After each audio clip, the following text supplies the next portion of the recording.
ऐसा भी दुर्भाग्य हिंदुस्तान का था जब इस पूरे कुंभ मेले की जवाबदारी आजम खान को दी गई थी। वो कौन सा सनातनी और हिंदू है भाई? आप कैसे आजम खान को इंचार्ज बना सकते थे? लेकिन मियां मुलायम सिंह ने उसको जवाबदारी दी। और उस वक्त भी कई लोग स्टेशनों पर ऐसे बताया जाता है भगदड़ में मरे थे जिसका कोई हिसाब नहीं लिखा गया। ये सनातनियों की भूल है, हिंदुओं की कमजोरी है कि हम अपने मेलों का, हम अपने मंदिरों का मैनेजमेंट गैर विधर्मियों को देते हैं। क्यों देते हो भाई? तो आप कहोगे फिर मैं पॉलिटिकल स्टेटमेंट करता हूं, पर आपका खून नहीं खोलता। इतिहास को पढ़ो और जानो कि ये जो गलतियां हैं इनको सुधारें। तो योगी आदित्यनाथ ने इस बार जो व्यवस्था की है वो एक सनातन की परंपरा की व्यवस्था है। एक संत अगर राजनीति में आ जाए तो राजनीति का स्तर कितना ऊंचा उठ सकता है उसको देखो। और जो लोग कहते हैं कि कुंभ में जात पात होती है, उनको भेजो कुंभ में।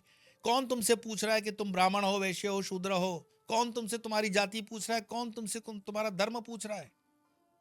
गंगा जी में डुबकी लगाओ, आ जाओ, कुछ नहीं, सब खुला हुआ है। यह हजारों वर्षों की परंपरा है।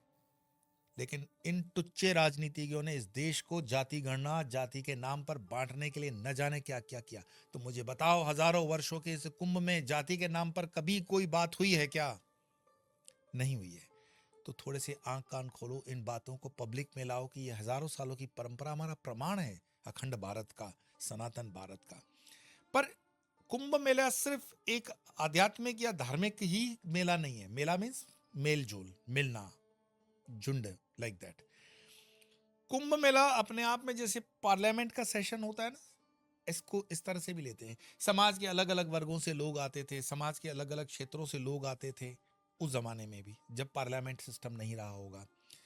और हर प्रकार के, हर दर्शन के संत आते थे, आपस में चर्चाएं होती थी, गोष्ठियां होती थी, 1-1.5 महीने का सेशन होता था। और जो कुरीतियां थी उनको हटाना और जो धर्म में जोड़ना, उसमें तभी तो ये सनातन टिका हुआ है इतने हजारों सालों से।